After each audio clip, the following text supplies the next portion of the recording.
can roll, my people. We can roll. Tumoja ongoze tuende bana. From the coronation, one of Queen Victoria's sons was involved with rent boys. Edward VIII had fascist sympathies that were made public, so it's sort of not like they're without scandal in the past. What is the point of the royal family now? I would normally consider myself to be a bit of a monarchist, not that I'm particularly passionate either way, to be completely honest.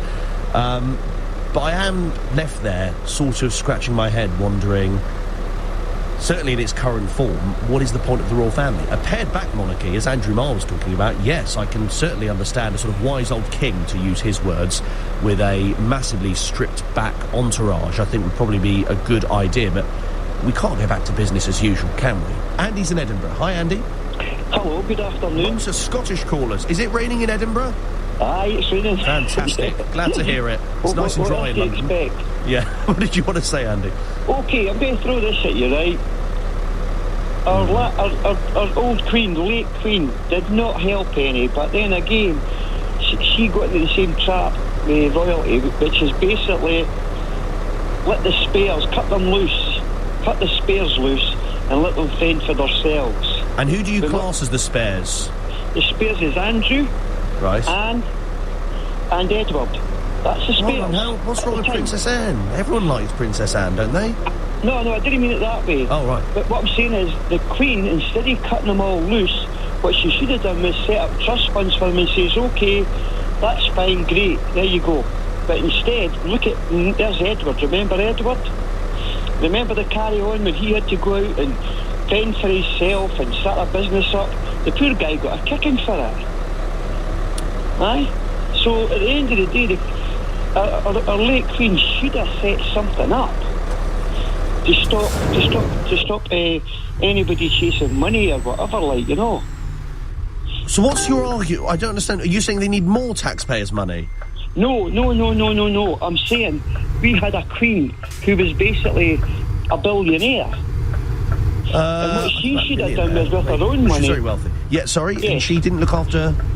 Well, what she didn't look after the spares, as I call them spares, right? Yes. And Andrew and Edward, yeah. They're the spares, right? And she should have looked after them, i.e., I don't know, bought them a working estate, set up a trust fund, that type of thing. Then we wouldn't be in this position. But yes, by all means, pare down the monarchy. The other thing as well is, if you remember, Australia 30 years ago voted to either keep the Queen or have a president. Yeah. And they voted to keep the Queen for the simple reason they didn't want another executive branch buttoned onto their sister. What do you think about the fact that Andy is still 8th in line to the throne? Well, it's a nonsense because he's never been prosecuted. So no, again, sure, but park him to the one side. Then eventually, yes, if it comes out everything's bad, then by all means. But until then, as I said, it's subjudicial. But look, and you're very right to point out that he hasn't been he hasn't been found guilty of anything. But given what we've seen over the last few years, for example, I mean, Peter Mandelson lost his job for being friends with Jeffrey Epstein. We know that Andrew and Epstein had met. This is completely separate to why he was questioned this week. But surely that should automatically exclude you, shouldn't it? To maintain contact with someone who'd been convicted for being a paedophile. By all means. But as I keep on saying, Mandelson, if the allegations against Mandelson and he's prosecuted, then yes, take his title off him, but wait till he's prosecuted. OK, thank you, Andy. I'm pleased to hear it's raining in Edinburgh as well. Appreciated. Brandon says it's raining in Dundee too. Thank you. Joe says, the Queen worked up to the day before she died. Charles will probably do the same. When the rest of us retire at 67 or 68, whatever, they, as in the royals, carry on. Charities need their patronage. Their soft power is important. Look at all the grubby hands they have to shake. Not mentioning any names. So there we go. A supporter of the royals in their current form. Dave says, I think the royal family should be made smaller, covering King, Queen. All children of King, Queen should be working, be it ambassadors in Australia or Canada. If they work for a charity, then they get some sort of allowance. They should not be paid more than the Prime Minister. If they do events, they get paid for that event in line with civil service pay. All property they pay tax on, their staff they pay for, except the Queen and the King should be more like Denmark, so massively updated. And Richard says, hi Henry, you can't mention work and the Royals in the same sentence. 3 months in Balmoral for the summer, 2 months in Sandringham over the winter, plus the Easter break. It's half the year on holiday. The rest of the year they're going to Wimbledon, Wembley and other top events. Nice work if you can get it, which you can't. Says Richard. Well, I mean, William is head of the FA, isn't he? So he sort of has to go work-wise. David is in Southampton. Hello, Davids. Hello, yeah. I don't think you can slim down the monarchy anymore. You need to be able to cover disasters in the family, you know, if someone gets ill or dies or that. So I don't think you can slim down. It's pretty slim already. And is it? I don't think, yeah. How many members of the royal family are there? I don't know. You tell me. Well, working members, how many? There's loads. How many are there? Well, all right, David. The core group is... Well, hold on, let me speak, man. The core group is 15, but there are around... I think there's about 40 to 50 members of the royal family in total. I would hasten to bet you couldn't name them. Yeah. Well, I mean, look, there's a lot of engagements. Obviously, they have time off. You know, it's an important... I don't think it's... You know, you need to cover disasters in the family if they become ill or someone dies. So you can't just really start slimming up. I think it's a good number. Who's the Duke of Kent? Duke of Kent? Yeah. Exactly. You didn't even know there was one. Well, the Duke of Kent, didn't he wasn't he the one that... Is he still alive? That's the really old one? That really old one. Yes, Prince Edward, the elder Prince Edward, is 90 years old. Prince Edward, wasn't that the... Wasn't the original Prince Edward the... Well, there's loads. This is the issue. There's the king. See, you're proving my point, David. There's too many of them. Yeah, but not the 90-year-old one. Are not really doing much, are they? So I mean, come on. Well, you've just said we need them. But you're not going to start just cutting them off and saying they're not part of the royal family. Just the working members. You're not going to cut down the working members much more because you need them to do all that legwork. They do a lot of engagement. Yeah. Okay. And the palaces you don't want to cut. You can't really cut those down. Well, they're historic palaces. But when it comes to the engagements, is it time just to keep it as sort of, you know, the core group of the family? The king, you know, his immediate family, basically. Yeah, but there's lots of other engagements, secondary and third line engagements to go to. You know, and those organisations love having someone to raise their profile and have a royal family member there. So it's a great thing. I think you can't have the king going to everything or Prince William. They're so busy with their own high-profile engagements and their own interests. You can't have... They're just too busy. So you have to have a lot of other secondary members to go to these things. So I think you can't cut it down anymore. So you have to be able to maintain them if people die off or get ill. So I think also I don't think you want to cut down the palaces because they're historic palaces. The St James's Palace, Kensington Palace. You're not going to move people in on the Mall, you know, just to live there. Flats there, I suppose. Thank you very much, David, in Southampton. 0345 6060 973 is the number to call. Dean says, I feel very sorry for the hard-working members of the royal family who've served us so well. They should not be disrespected because of a black sheep. I look forward to the reign of William and Kate. Steve says, I'm no longer a royalist and don't care much for the current monarchy. I'm 100% British, but cannot see any purpose in the continuation of such a tarnished family. I've been looking online and can see there are many kings of England who've had sticky situations. This has bizarrely been accepted throughout history, and people have let the monarchy continue with their so-called divine right to rule over us loyal subjects. Yeah, I was talking about some of the examples just a moment ago. More calls in a moment. 0345 6060 973 is the number to call. Plus, the Supreme Court's ruling on tariffs is deeply disappointing, and I'm ashamed of certain members of the court, absolutely ashamed, for not having the courage to do what's right for our country. Well, at least he's taken it well. Donald Trump's tariffs have been struck down by the Supreme Court. In response, he's announcing a brand new one, a 10% global tariff on top of any existing ones. We'll speak with one of the campaigners behind the Supreme Court's decision. After this, 3:30 at the time, the news with Emily Lang. The Liberal Democrats would support legislation to remove Andrew Mountbatten Windsor from the line of succession. Sir Ed Davey says the idea of Andrew succeeding to the throne is intolerable. Police arrested the former prince on suspicion of misconduct in public office. He's always denied any wrongdoing in his relationship with Jeffrey Epstein. The British government said it expects its privileged trading position with the US to continue as Donald Trump imposes a 10% global tariff. It's after the Supreme Court in the States ruled that his previously imposed duties were illegal. The US president has called it a disgrace. 4 astronauts have entered a 2-week health quarantine as NASA prepares to send them around the moon for the first time in more than half a century. The mission aims to take off next month. LBC weather cloudy with further rain moving into western areas. Drier in the east, mild, a high of 15 degrees. This is LBC. You want £1 million? I'd love £1 million. So you enter the birthday draw. It's a very personal draw. So you think of a personal way to spend £1 million. I would hire a hype man, so everything I do would suddenly be epic.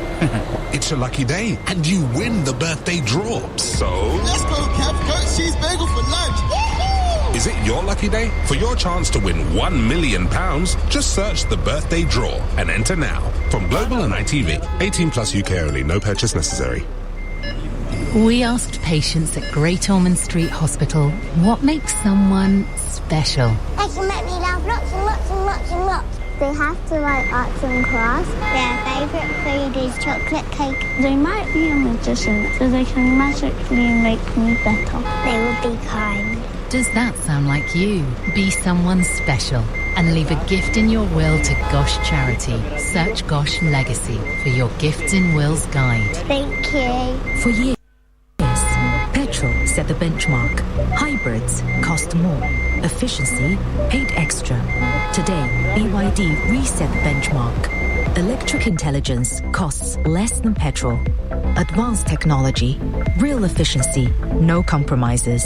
The BYD Sea Lion 5 DMI Super Hybrid SUV from just $29,995. Find out more and book your test drive at byd.com/UK. Attention dogs, this is not a drill. If your dinner comes in dodgy brown balls or smells suspicious, at best, you deserve to know this. Butternut Box makes fresh dog food with ingredients you'd find in your human's fridge. In fact, some humans have even tasted it. For quality control, obviously. Anyway, let's hope your human was listening. Butternut Box, fresh food, happy dogs. Try Butternut Box today and get 25% off your first 2 boxes. Offer available online in the UK and Ireland to first-time customers only. Thanks for a lovely evening. Would you like to come in for a coffee? Yeah, okay. That'd be lovely.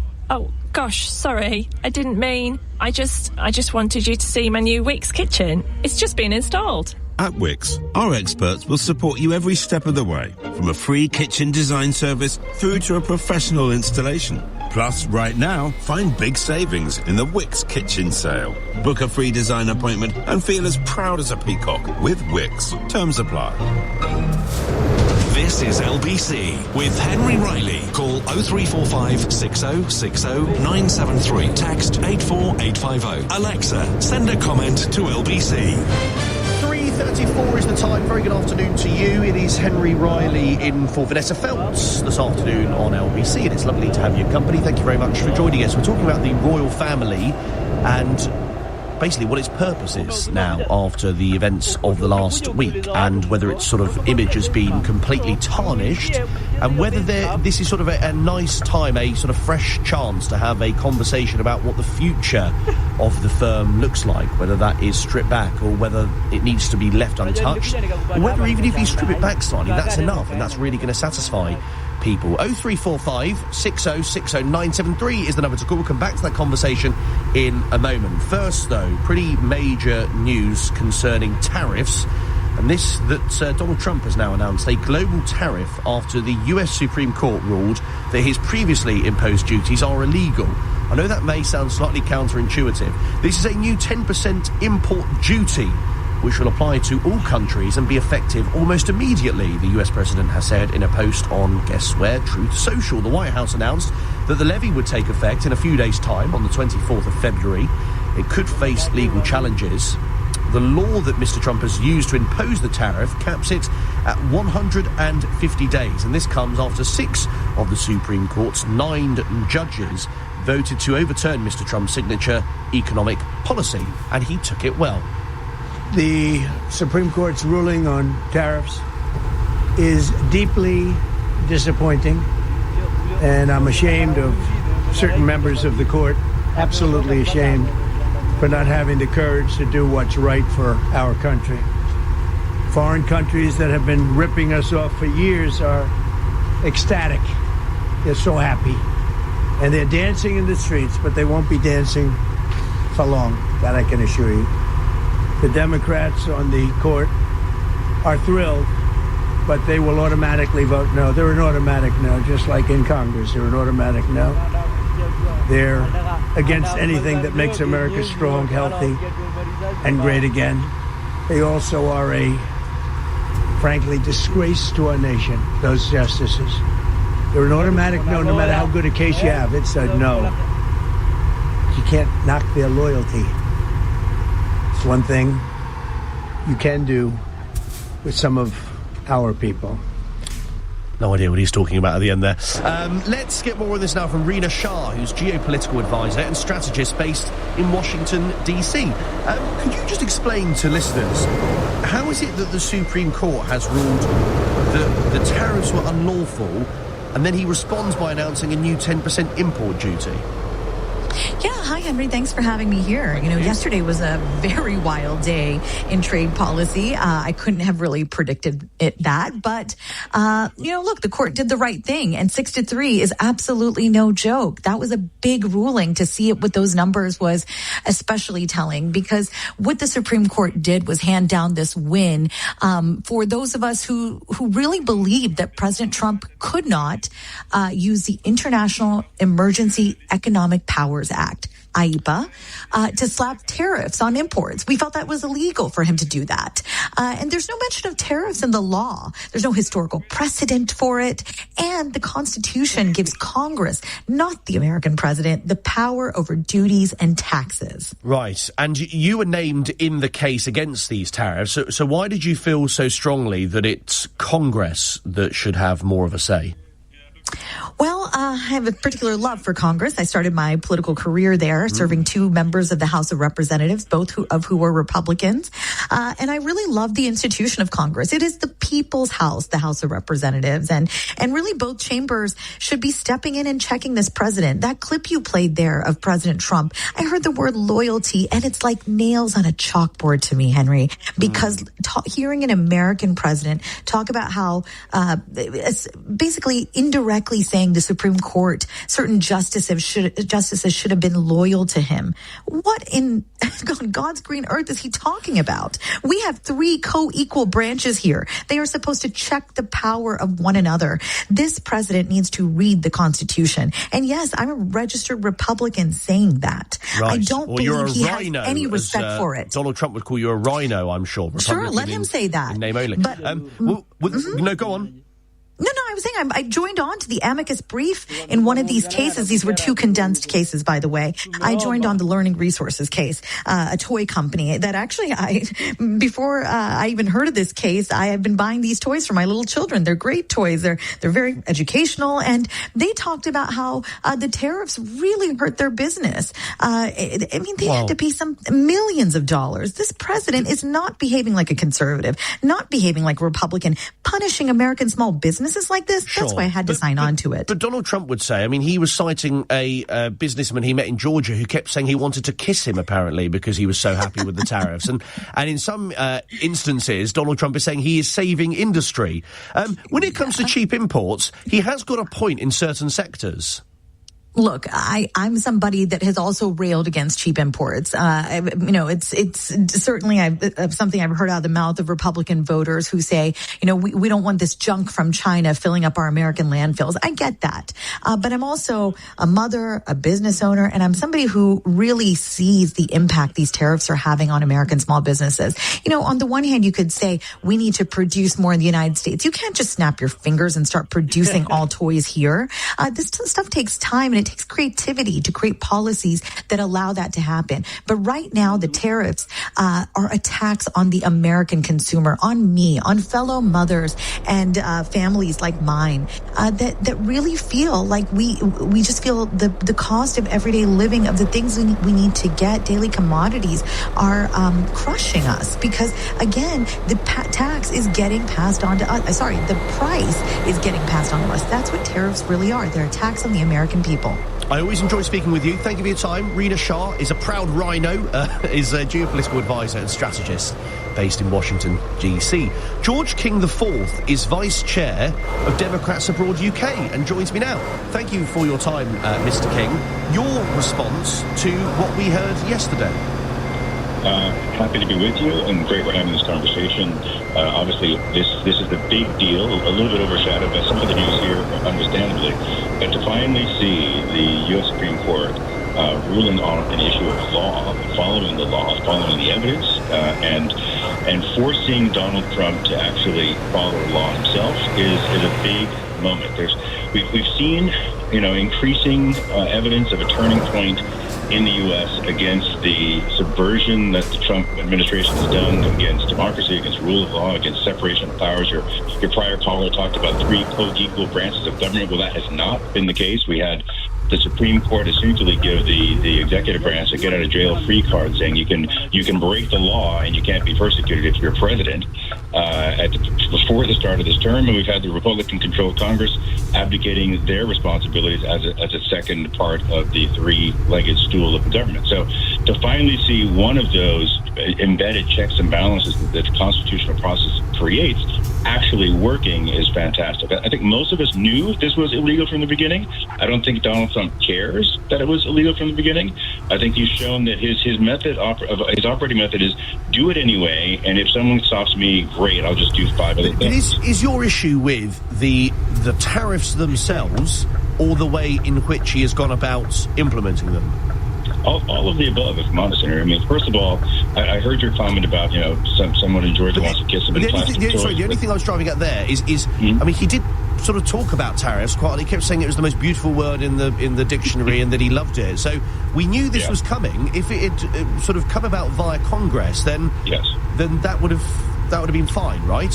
Or constitutional, at least. I think you have hit the nail on the head, Henry. And let's be honest with each other. Anyone that's followed Donald Trump's career knows that decades ago, when he was never considered to be a political person, just a New York real estate guy, he was talking about tariffs. You're right. This should not have been a surprise that there's a focus on tariffs. It was clear that it was coming. But I think what a lot of people assumed was it would be coming through actual legally available methods, as opposed to trying to create this bogus emergency and therefore evoking emergency powers and trying to create a power that didn't exist to impose tariffs. And I think what was really interesting about your comment about plastic and China and toys and so forth is it is absolutely true that there are abuses in the global trade system, and there are already methods and processes in place, both in terms of international organizations and in terms of legal existing U.S. policy to combat that. What he's done instead, though, is he's made this a personal vendetta, like he does with everything, and says, if I don't like you or your country, you say something I don't like or whatever, so forth, I'm going to impose tariffs. That has nothing to do with actually trying to fix trade imbalances, trying to make life better for American consumers. This has just been a continued expression of his ego, as opposed to actually trying to do something that's good for the American economy and American consumers. Thank you for your time. George King IV is Vice Chair, Democrats Abroad UK. Jacob's a new caller in Sevenoaks on the subject of the monarchy. Hello, Jacob. Yes, hi there. Hello to you. Hello there, sir. That we need to understand that the royal family have been through a lot, and they have done a lot of good as well, in the sense that you've got to understand it's not easy to be going around the world and doing what they do all the time. I feel that they get a lot of stick, and I think if we took away the monarchy, because they are like a buffer zone in a way, if we didn't have the monarchy, we don't want a trumpet, in a sense that we don't want a totalitarian state. But how do they need to change? It's all very well saying they're marvellous, but clearly, you know, the situation is not working or where we would want it to be. So what needs to change? Going, I guess, into the modern times, we need to be more kind of... I think Prince Charles is doing a good job, but I think that we need to be advertising more in the sense of to the younger generation. The older generation are on board. My parents are on board as well, and they're in their 70s and 80s. Now, I feel that we need to do more in the sense of, obviously not on TikTok and things like that, a bit tacky that is, but I mean in the sense of just being more modern. I mean, in a way, I guess Trump is not a good example, but he's homing in on the modern technologies and things. Well, Donald Trump, whether you like him or not, I say he answers questions. Maybe that's pushing it. He takes questions. Maybe you wonder if the royal family... I mean, for instance, freedom of information requests. You cannot do that to any government department or quango. You can't do that for the monarchy. Maybe that needs to change. Maybe when Charles... I mean, the thing, when you have all these fluffy interviews with William, for example, or a member of the royal family, that's great, and they're normally promoting a good cause, but actually, journalists should be able to ask them about other matters. Exactly, and the thing is about journalism in this country, to be fair, we do like to put out a lot of negativity, don't we? Well, we report I'm not going to name many papers. Well, unfortunately, there's a lot of negativity to go around. Jacob, I'm grateful you called in. Thank you. A new caller from Sevenoaks. More calls next. Nick Ferrari at breakfast on LBC. A Prime Minister in office, but not in power. There's only now a matter of when he goes, not if he goes. A government that's a bit of a joke and falling flat. Chancellor, I've got something for you. Happy Pancake Day. Thank you very much, Prime Minister.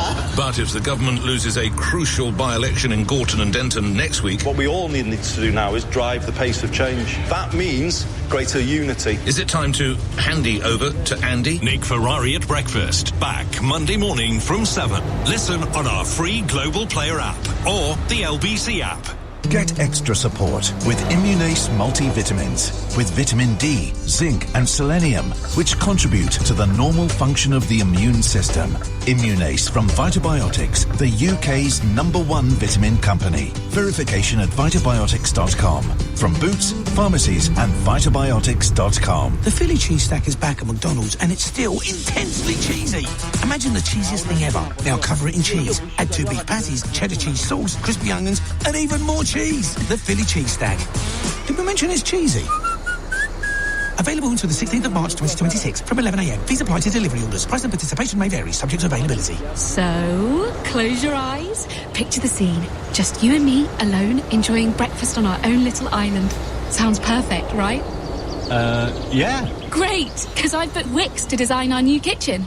At Wix, we have over 80 kitchen styles to choose from, with prices from under £3,000.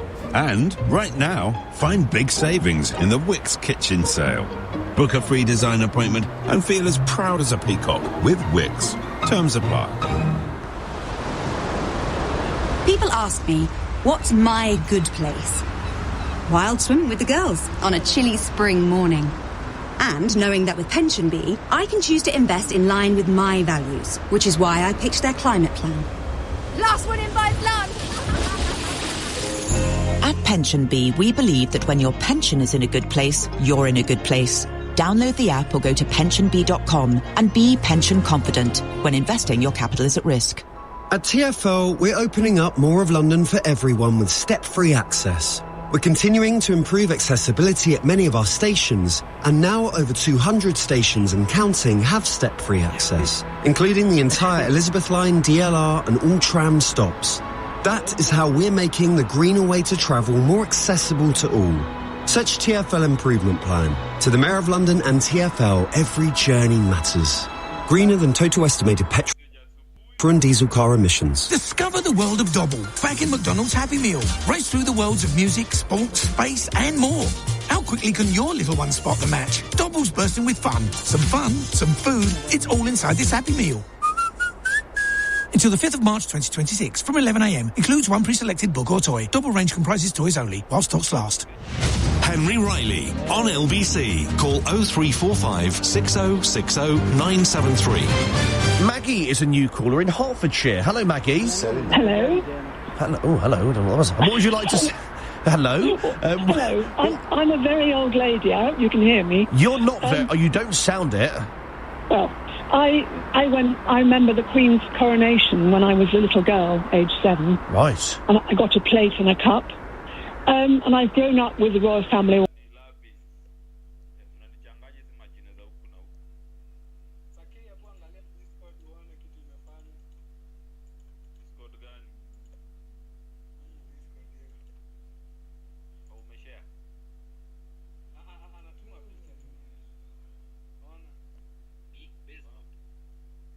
Yeah, base map. Yeah, your boy Johnny.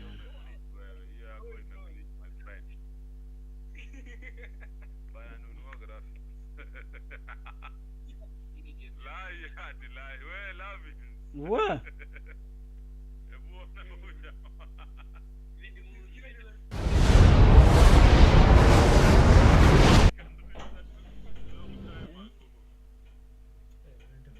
Adi, Lugwag. Sado. Waju bomboka.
Hapana, hakuna hiyo nini ya DJ.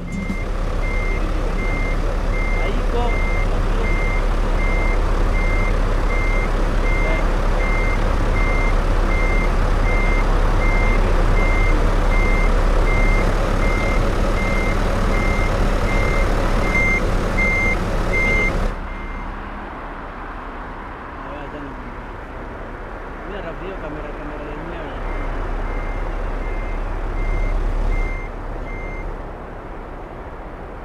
Hiyo kamera view yenyewe.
Kwenye tusitu huko.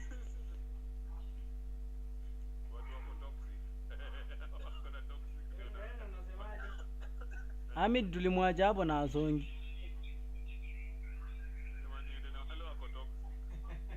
Kuja huku kwa rilikali huku ndio utasaidika.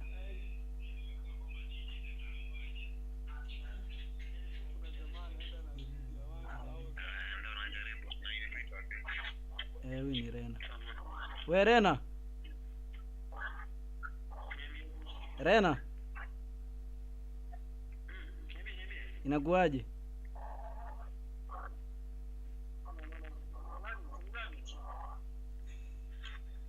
Unaona Lavins wapi hapa wefala? Sauti na sound ya Lavins. Ni Lavins.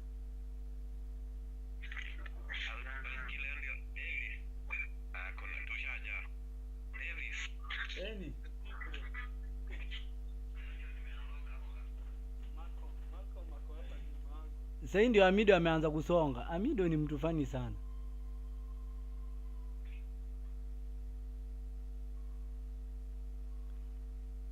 Kwani Sage ya wapi ama anapepea?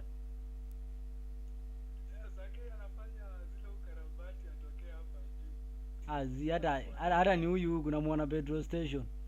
Hata si petrol station.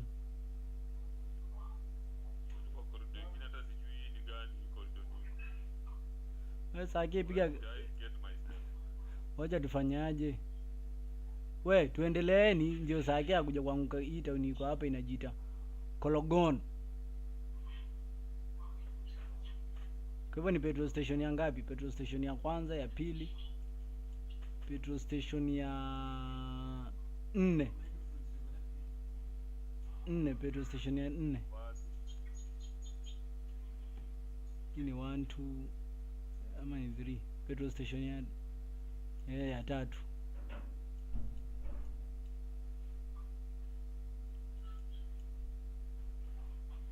Ama tugoje Hamid harakisha. Acha tugoje Hamid akifika tuende.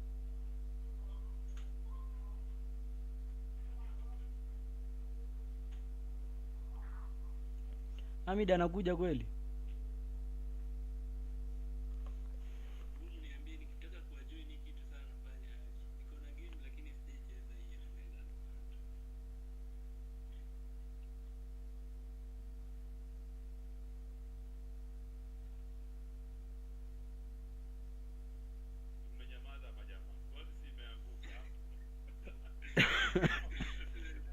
Anasema nini?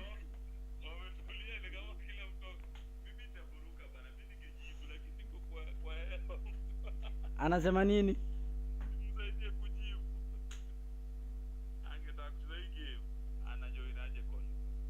Oh. Uko na game yenyewe?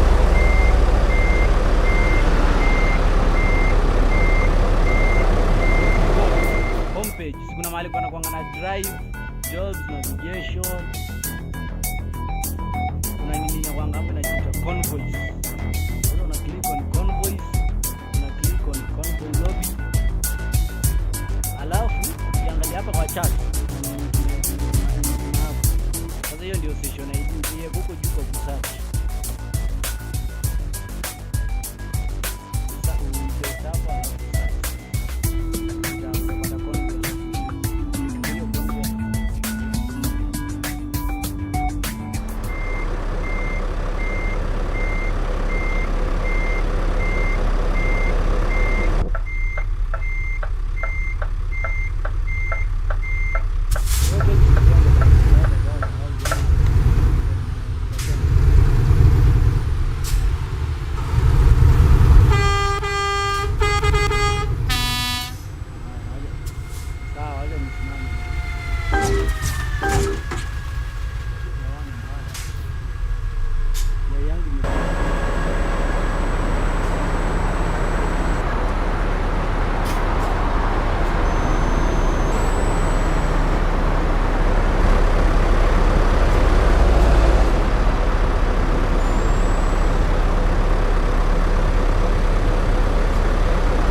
tunakutana junction gani ndio hata kwa maps. Oh, nimekuona.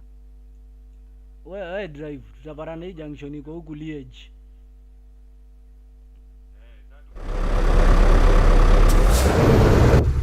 Twende.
Lakini hata safari hujaanza. Hata safari hajaanza. Ndio umeanza kuzonga sasa.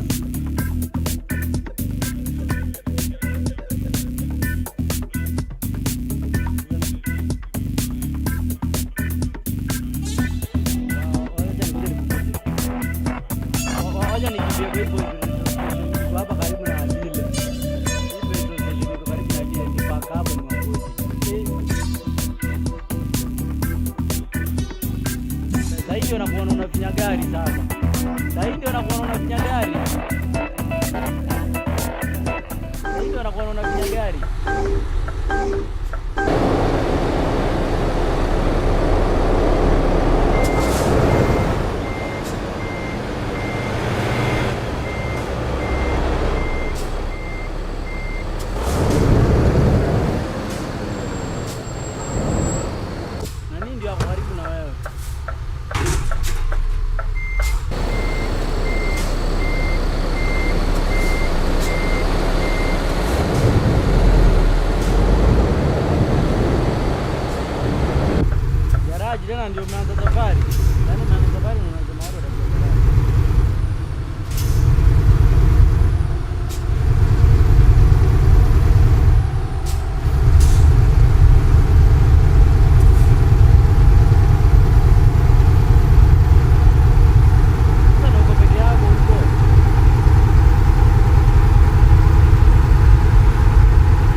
click F6.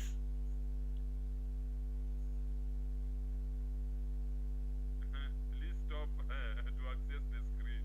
Haya. Sasa nisimame tena. Sawa, acha nisimame.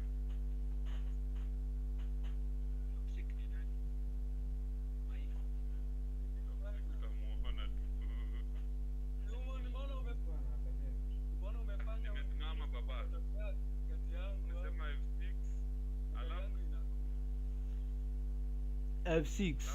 Unajua niko kwa live yako ndio naona. Ndio naona sasa ndio unaelekea kusimama.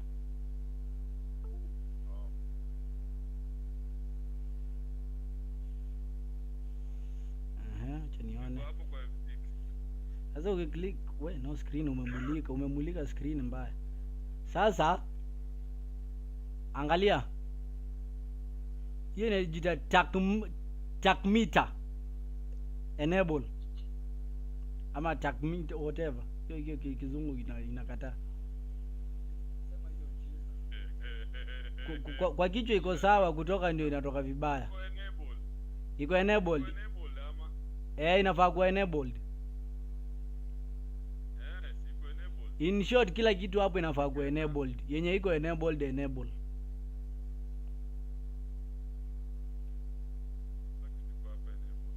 Driver side mirror enable. Enable. Passenger side mirror sijui kama una enable wewe.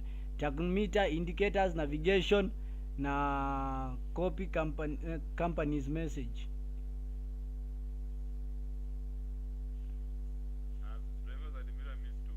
Haya.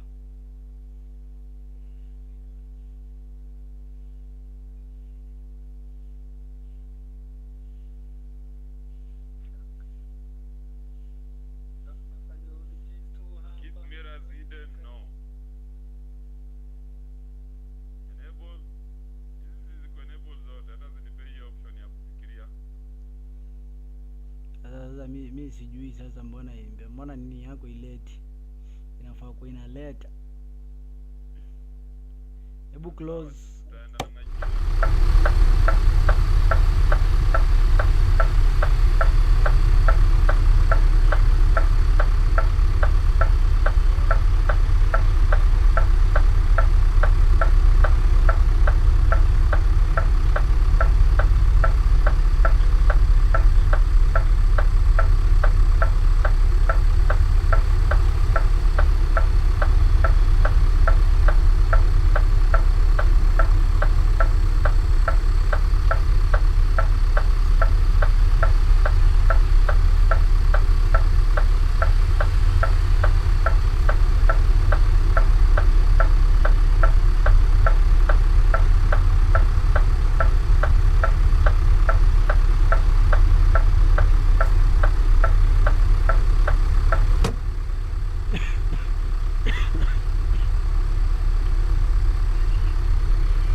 Unajua naangalia hapa tu kwa kando ya screen.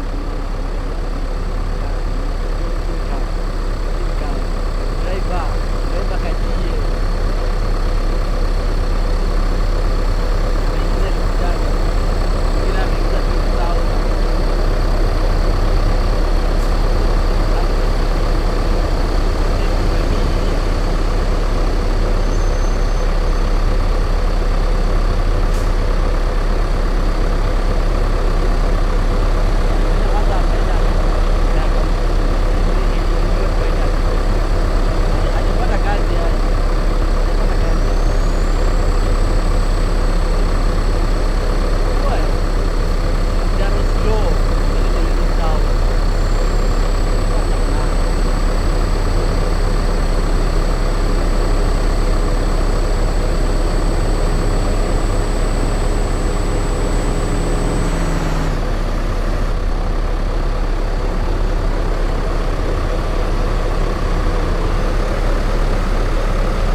Nangojea sake hapa.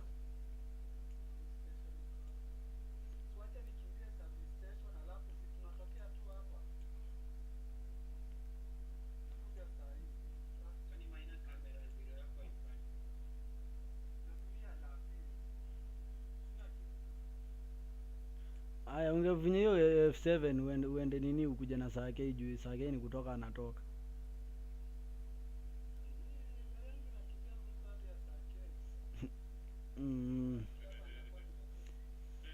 Mimi hata siongei.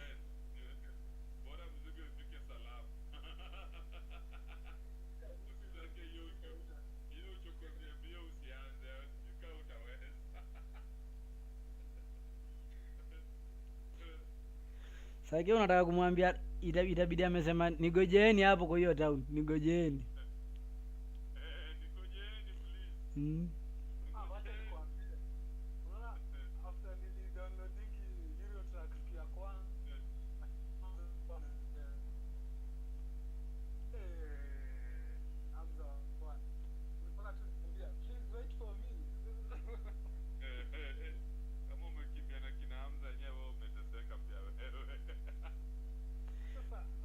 Kwani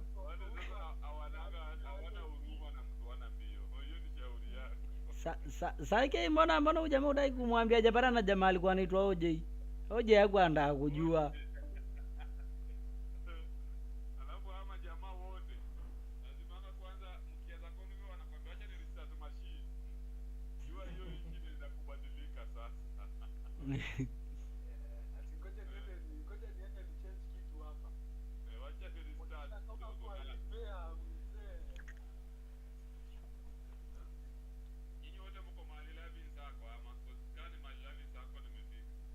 si Toxic amerudi hapa nyuma.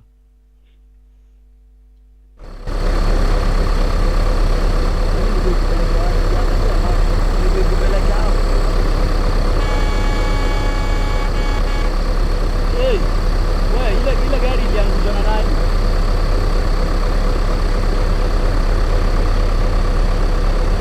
Kuna gari ilianguka sana ndio niona.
Wacha tuone itakuwaje, wacha tuone kama hapa kamera inaweza. Picha moja hivi.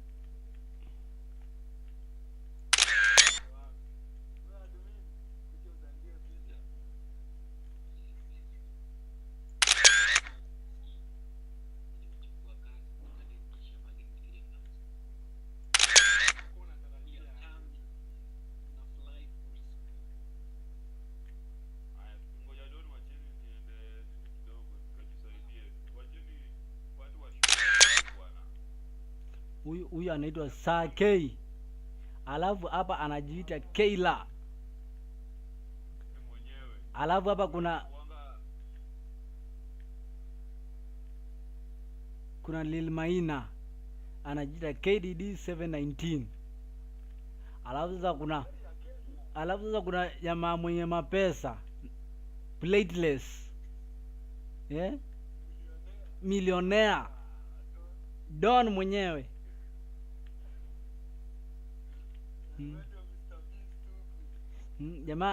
Jamaa anunui number plate, anunui hizo, ananunua badge ya kampuni kwenye amenunua truck. Just imagine. Scania baridi. V8 anauziwa logo. Anauziwa logo, anaitumia kama plate. Imagine how rich that guy is.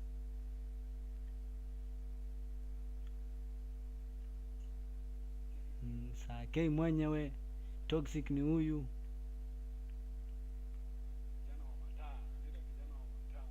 Kijana anaziwasha hivi, anasumbua nazo.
twende.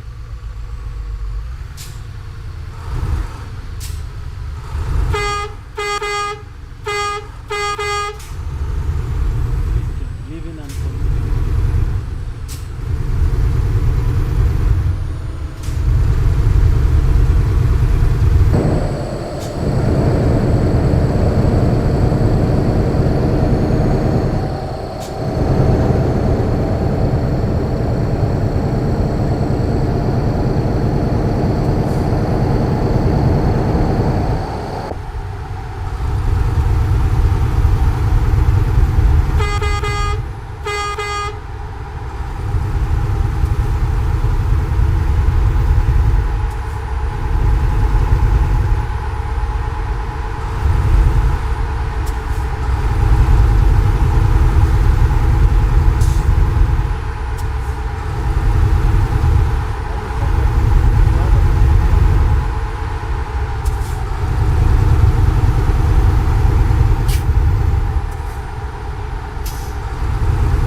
nimeshika line yangu.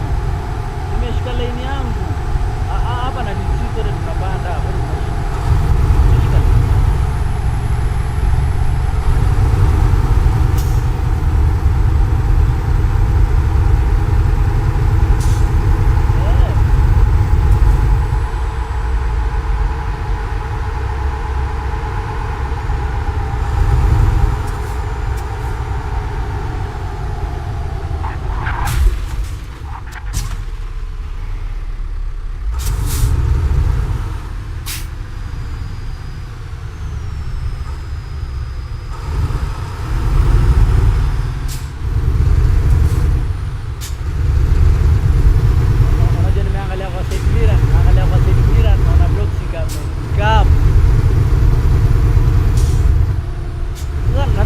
Napiga hesabu ni aje njia ama ni kanuni. Jana amefinya. Nikimwangalia kwa vile venye anaona amefinya.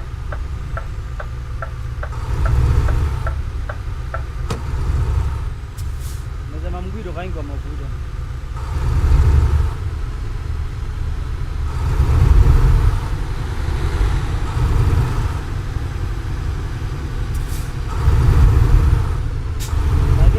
Hapo mbele.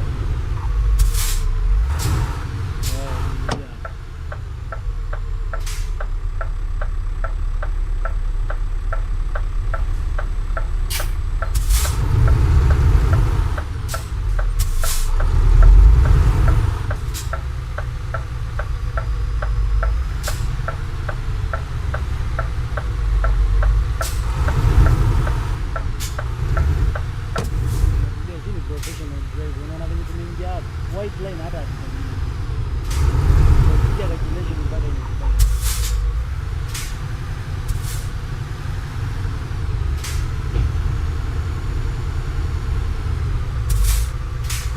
Kama mtoto wa mguu kwa mafuta.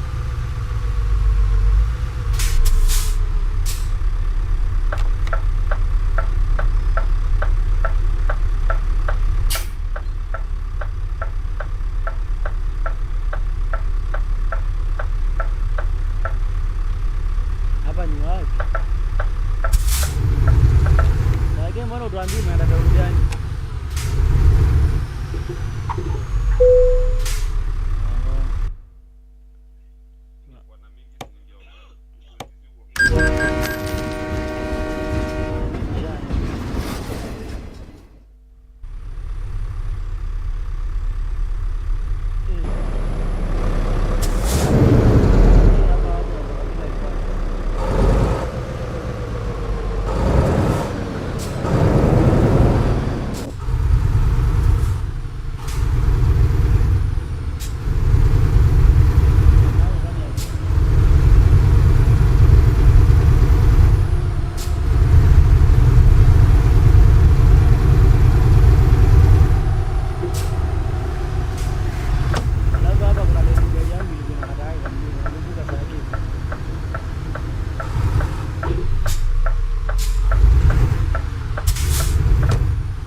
hata sikuwa nimeiva.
nini?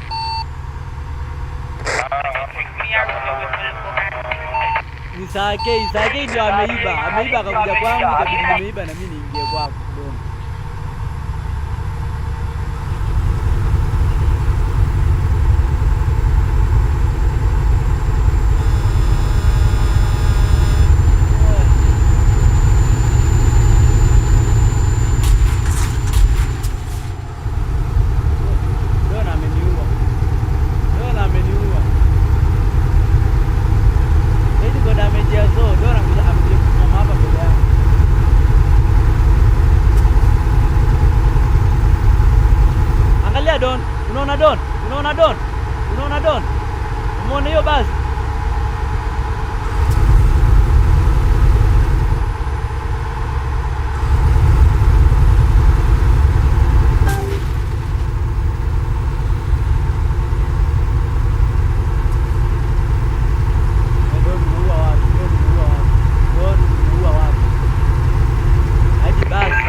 Inini?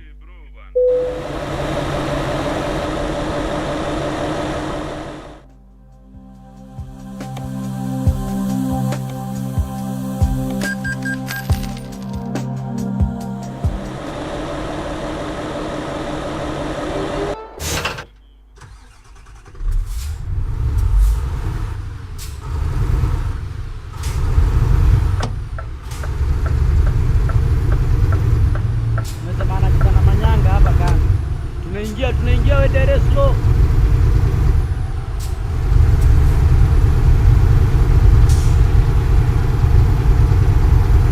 Kuna container nyamba juu.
finya will incur the expenses. Kwani hiyo mzigo ni ya pesa ngapi? Na fuel hata ukitumia mingi ni ngapi? Wewe ukitumia 10k hiyo pesa. Finya. Sigari ni yetu. We are still making a profit out of it. Finya.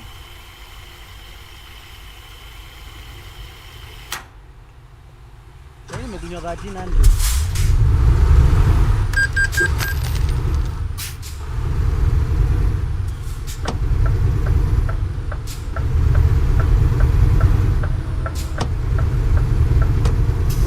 Bosi ananiamini mbaya. Ukiona akinipatia kazi za kutoka Europe kwa Afrika. Na vile madereva ni wengi. Madereva hapo ni wengi. Lakini anajua ngatu the only one mwenye anaweza deliver hizo extra level.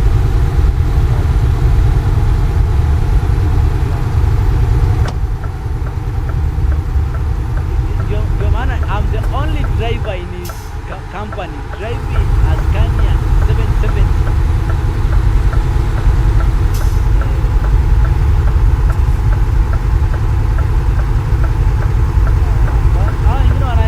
Scania ma R9 ama ni R09.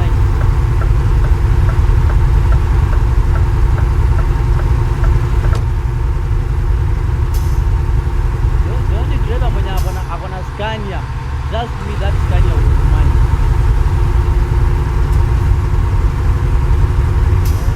Wapuni kanyambia na hiyo ni kama imechapa kilomita 60 kutoka Afrika. Mwachie hiyo. Go buy a new one. Bim, kenye unataka. Hiyo ni 0 mileage hapa safari.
ndio hapo tu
utusahau.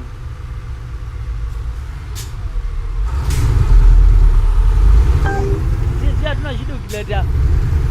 Sisi hatuna shida ukiletea mwanaume flowers, lakini sasa ukimletea na utusahau, hapo shida inaingia.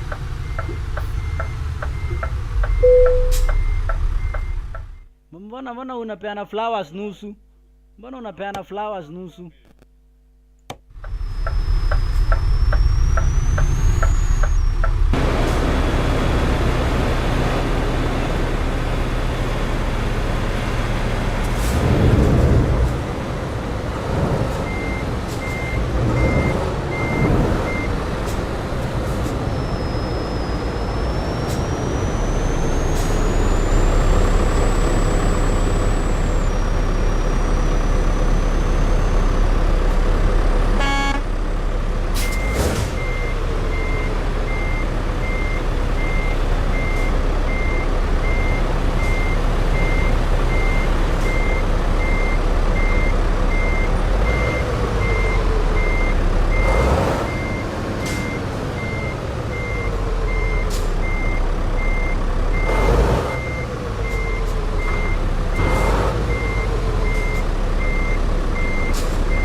Kwani kuna wasee nje?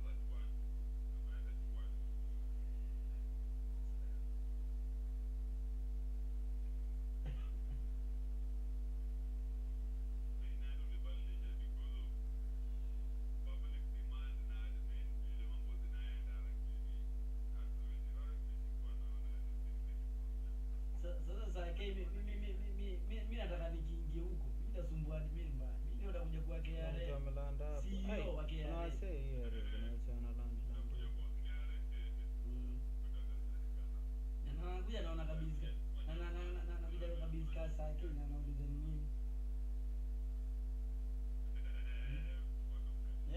Mbona customer hajapewa receipt why? Mbona mvipi ushuru? Mnauza bila receipt why?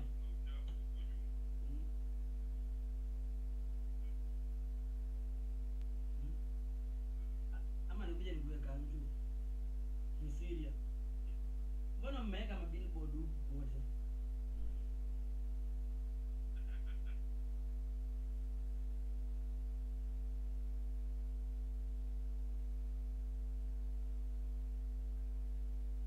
Wewe umeona kuchukua kazi? Chukua hizo vibes twende. Set GPS. Teleport.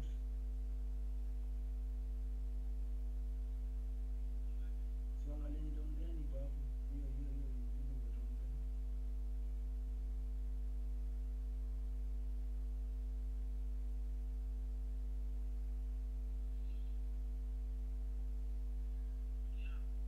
Dressing.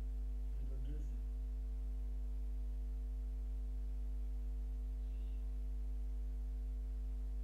Sasa unakataa bure. Ni dressing.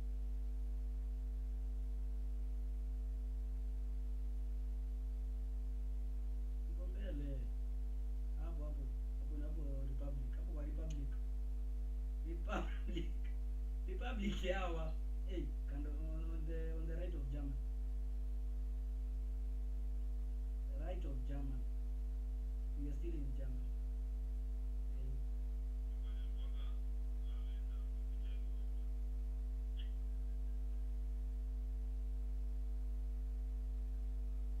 Nasikia venye kijana akona pesa. Anafanya kuchagua mahali anataka kwenda. Unasikia na pesa. Lakini mkiingia pale GTA is where you draw the line.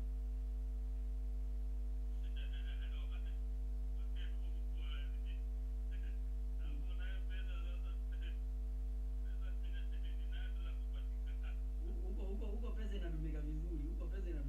Lakini hapa kwa GTA, hapa kwa Euro Truck. Wewe. One minute a guy akona negative. The next minute mnapatana. The guy is again a millionaire.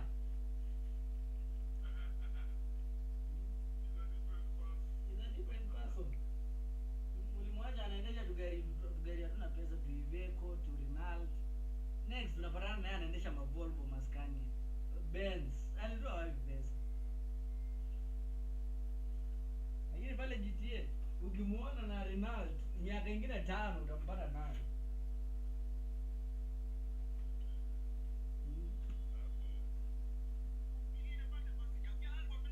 Take hizo vibes venye ni mzuri wewe.